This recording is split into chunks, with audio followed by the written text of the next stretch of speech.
Patient safety is not a state of being, but a constant driving force in healthcare. Patient safety encompasses goal setting, planning, education, processes, monitoring, accountability, and benchmarking. Patient safety is dependent on three factors: facility leadership, culture, and quality improvement processes.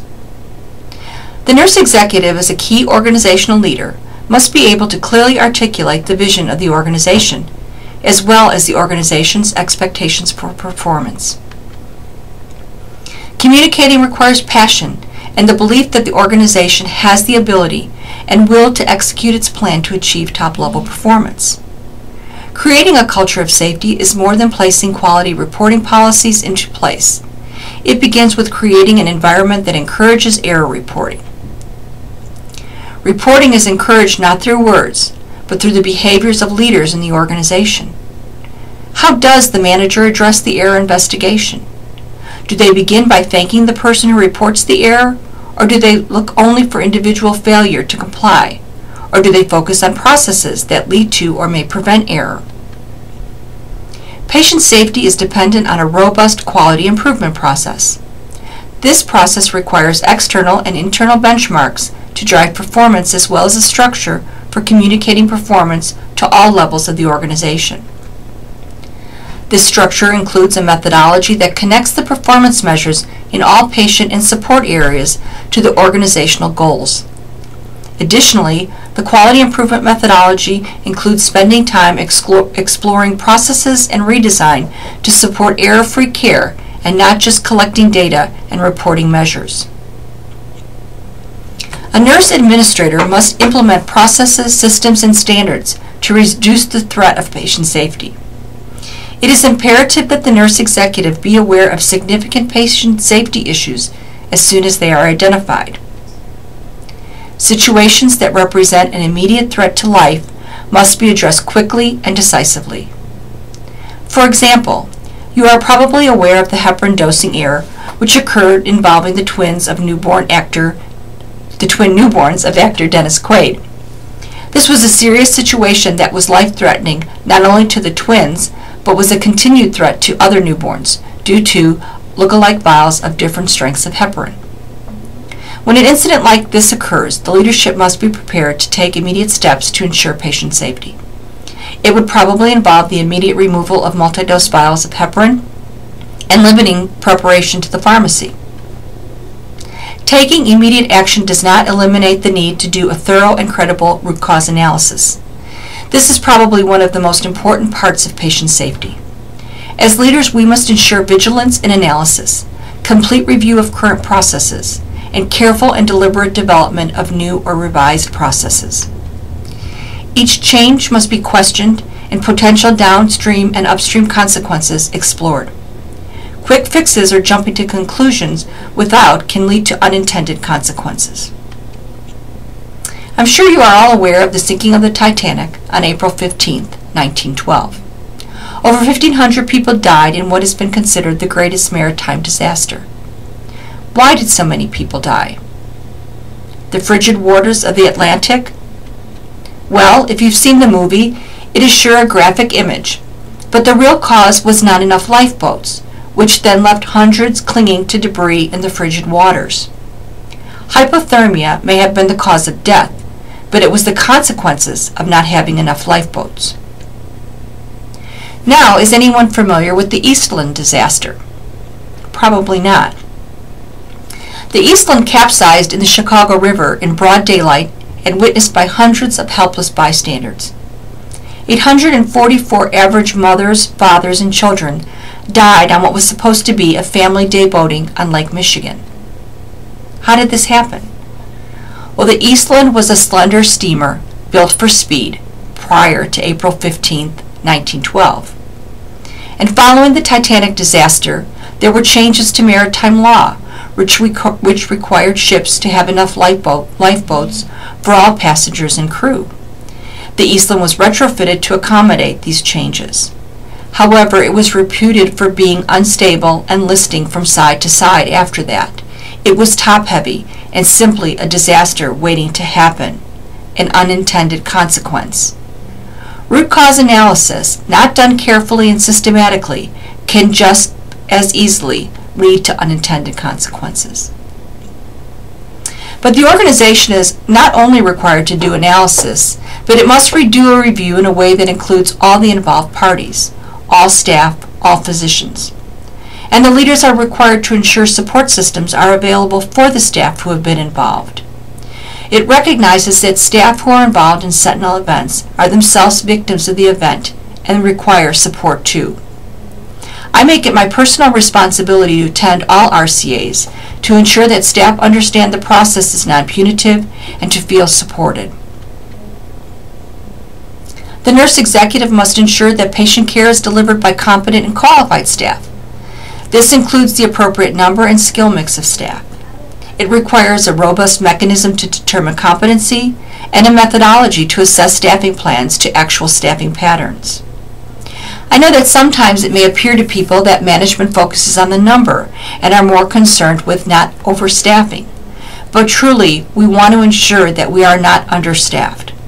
The state of Texas's 2009 nurse staffing law provides a framework for continually assessing planned versus actual staffing. In my organization, I meet with this committee 4 times a year.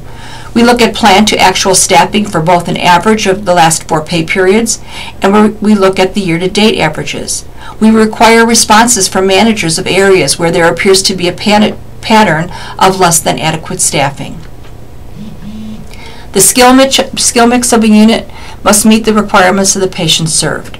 On our oncology unit, to support safe administration of chemotherapeutic agents, we have changed to an all-RN staff. Additionally, all of the RNs are required to be certified in chemotherapy administration. Patient care, unlike piloting a plane, is delivered amidst chaos. A pilot uses a pre-flight checklist to ensure a safe flight, correct? But this is done in a controlled environment, behind closed doors which prevent interruptions. Now think about 4 nurses in a med room at the same time, trying to obtain meds on 5 to 6 patients in order to administer the meds within 30 minutes of the scheduled time. Incidentally, call lights are going on, physicians are calling, surgery wants a patient ready for pickup in 10 minutes, the ED is sending up a patient in 20 minutes, and the infant abduction alarm system just went off for the 5th time. I think you get my point. And it is vital that the nurse executive address the environment in which care is delivered. We may not be able to eliminate all of the interruptions, but what can be done to minimize interruptions and support safe medication administration is important to prevent safety and ensure a safe environment. Now, the nurse executive can utilize the National Patient Safety Goals to enhance patient safety, and I'm going to discuss a few examples. National Patient Safety Goal number 1 is to improve the accuracy of patient identification. Now, this would seem relatively easy and hardwired, as it has been in place for many years. But does anyone ever find it frustrating that for everywhere you use your debit card, there's a different type of machine? Looks different, asks a little different question. In our hurried life, we are sometimes left feeling stupid and foolish for making mistakes in completing this simple transaction. We are asked for identifiers when we make physician appointments, open charge accounts, apply for loans. What are you usually asked for? I would guess most of you are asked for name and birth date. Well, in my organization, the 2 identifiers are name and account number. Recently, I was frustrated by yet another employee who answered this incorrectly, but only for a second, because it's my job as the leader to enable the staff to be successful, and sometimes in the simplest way. So I came up with a way to help staff remember. When asked if they know what the 2 identifiers are, the answer is NA, N-A, name, account number. Seems simple, but sometimes that's what works. National Patient Safety Goal 2 is to improve the effectiveness of communication among caregivers. This is not merely implementing a form with SBAR, situation, background assessment, and recommendation. It requires ensuring that the processes involved in delivering the information and receiving the information supports 2-way communication. If a department chooses to fax a form without person-to-person communication, then they must be willing and available to respond to questions from the receiver. The purpose, remember, is to ensure safety for the patient, not to facilitate movement of the patient. When we rely only on written reports and do not allow the receiver to clarify the data, we are not communicating, and hence the safety goal is not met. The same holds true for questioning physician orders and asking for clarification about written progress notes. Creating processes that do not allow for questions and calling other staff and physicians will stifle reporting of important information and most likely create an unsafe environment and failure to rescue. National Patient Safety Goal 7 is to reduce the risk of healthcare-associated infections. Again, so simple, but yet our healthcare systems struggle with hand hygiene. In a country that has the best resources to fight infection, patients continually acquire infections in hospitals. I know very well that there are many pathophysiological cascades that occur, making patients extremely susceptible. The changes in cell membranes following trauma that allows for translocation of bacteria from the gut into the bloodstream, the susceptibility of those who are immunocompromised. But we fail at rigorous hand hygiene.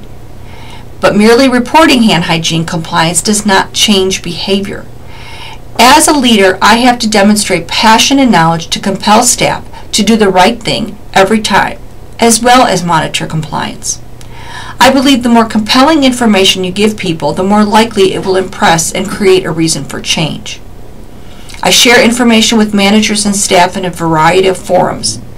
Recently, I viewed a short 12-minute video and shared this with my leaders about the power of hand washing in third world countries. Did you know that Lifebuoy soap was launched in 1894 to combat cholera in Victorian England? And it still remains the most effective way to stop the spread of the disease. Today, Unilever partners with UNICEF to save thousands of lives by providing soap towards basic hand hygiene practices aimed at preventing the spread of cholera. Hand washing prior to preparing food and after toileting can reduce cholera by 70% and acute respiratory infections by 50%. Isn't that compelling information to change someone's practices when it comes to hand hygiene? As nurse executives and leaders, we cannot merely look at patient safety as compliance with a rule or elimination of errors. It begins with a huge, overarching belief that we can and we must do everything in our power to create a culture of safety. That culture depends on vision, goal setting, process improvement, and the ability to inspire our staff to do more and be more, and to never accept the status quo.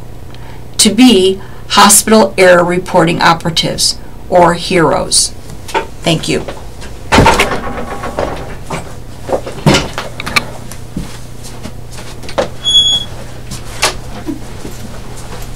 How did you stop talking?